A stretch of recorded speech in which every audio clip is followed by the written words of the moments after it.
In one of the previous videos, we have discussed the theory part of relative motion. In this video, I am going to deal with certain typical problems on this topic, that is relative motion. So please watch the video till the end, as it is definitely going to help you to solve the other problems of relative motion also. And remember that relative motion is an important chapter as far as the competitive exams are considered. Now the MCQs are like this. First MCQ. A 150-meter long train is moving to north at a speed of 10 meters per second. A parrot flying towards south with 5 meters per second crosses the train. The time taken by the parrot to cross the train would be, and the four options are given. Now we know that north is to be represented by the arrow in upward direction and south is exactly in the opposite, that is in the downward direction. Now the train is moving towards north.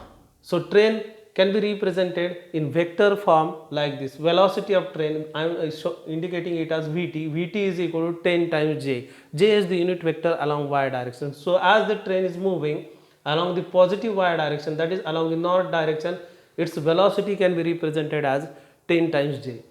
The parrot is moving in the downward direction, that is in the south direction. So Vp will be minus 5 times j. This negative sign indicates that it is moving towards the negative direction, and j indicates that y direction. So negative y direction is the meaning. So that is the velocity of parrot. This is the velocity of train. Now it is a case of two moving bodies. One is the parrot, another is the train.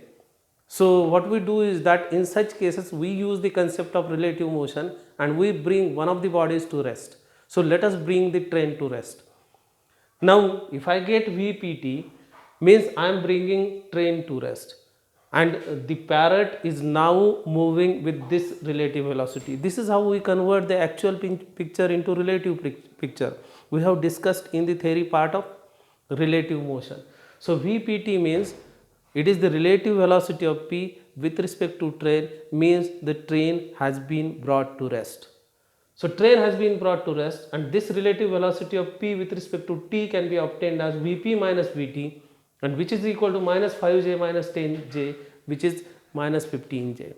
So minus 15j indicates that negative means negative direction and j means the y direction. So the relative velocity of parrot with respect to train is directed towards negative direction and its magnitude is 15 meters per second.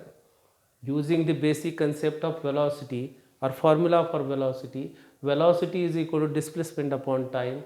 So time can be obtained as displacement divided by velocity. 150 divided by 15, it is 10 meters per second. So the correct option is option D. Now question number 2.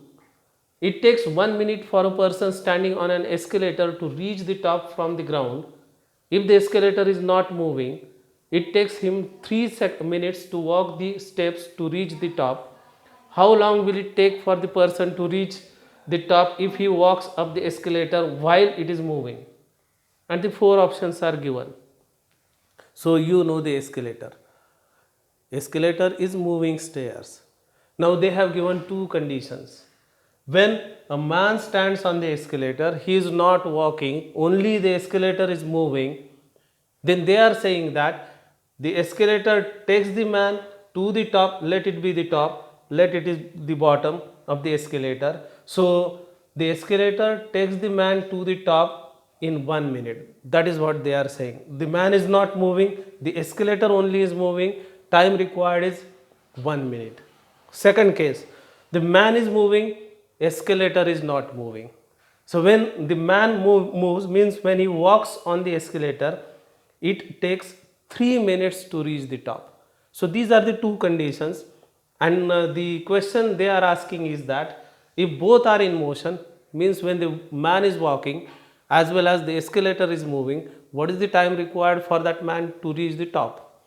Now we will be using these three cases separately. Now in the case 1, escalator is moving. Let the man is standing over here, escalator takes the man to the top in 1 minute. Let V is the velocity of the escalator. Using the basic definition for velocity, velocity is equal to distance upon time. Let the distance between the bottom and the top of the escalator is d. So v, that is velocity of the escalator, is equal to d divided by 1, distance divided by time, and v is equal to d. Let it be equation 1. We have used the first condition, the escalator is in motion, the man is at rest. Case number 2, man is walking, the escalator is at rest. So man moves in this direction.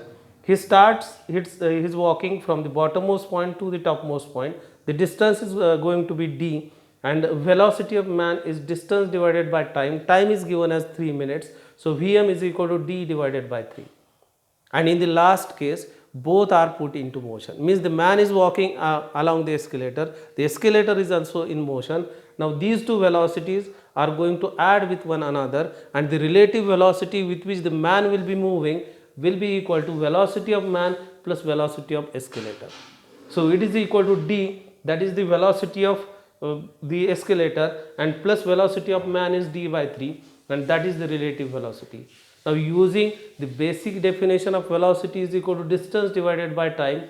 Now the relative velocity is d plus d by 3 for that man, because we are going for the third case in which both, that is the man and the escalator, both are in motion. So that is the final velocity is equal to distance divided by time. When we add these two together, it will be 4d divided by 3. D will get cancelled out, and time will be getting it as 0.75 minute, and that is why the correct option is option C. MCQ number 3. A lift is moving downwards with an acceleration a. A man in the lift drops a ball inside the lift. The acceleration of the ball as observed by the man in the lift and a man standing stationary on the ground respectively are, and the 4 options are given. So what they have given is that a lift is there which is moving in downward direction, and the ball is dropped inside that lift. The man is standing in the lift itself.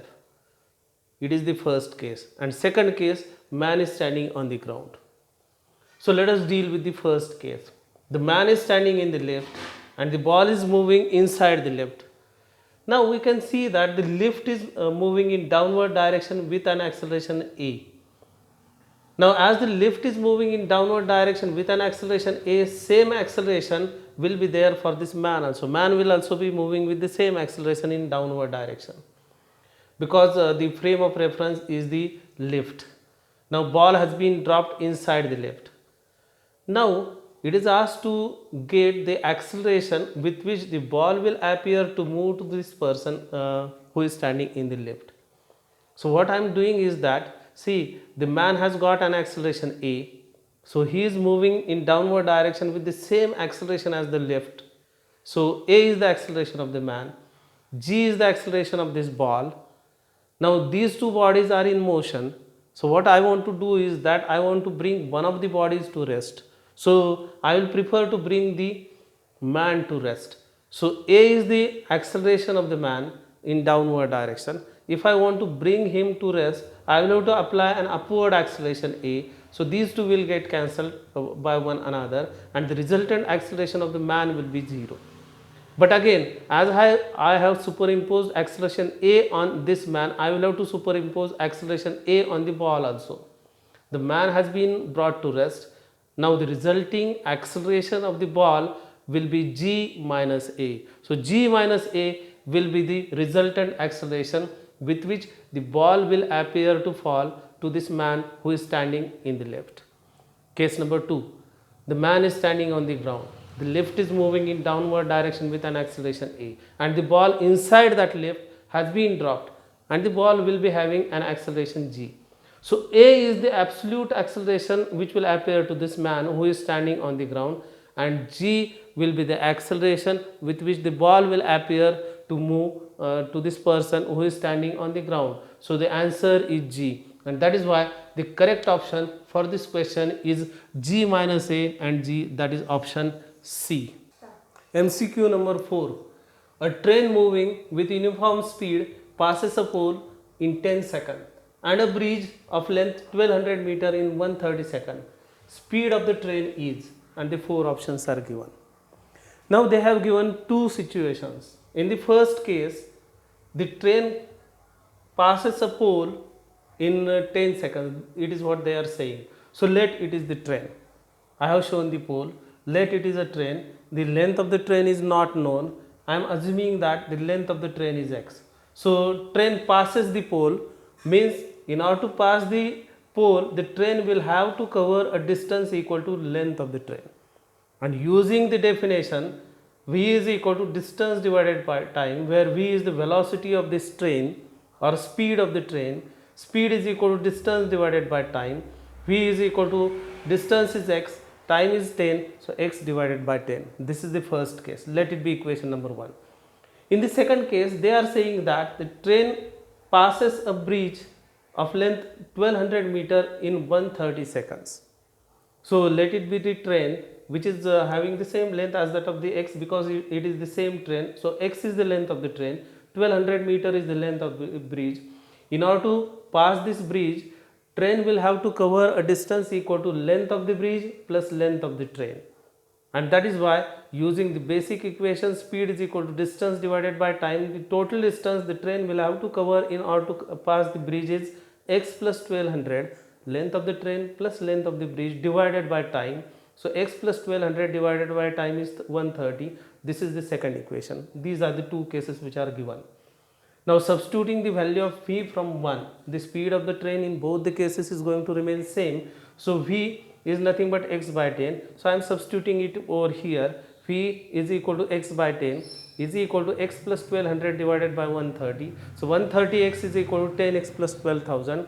X is equal to 100 meter. The length of the train works out to be 100 meter, and that is why the speed v is equal to 100 divided by 10, that is 10 meters per second, and if we convert it into kilometers per hour, it works out to be 36 kilometer per hour, and that is why the correct option is option C.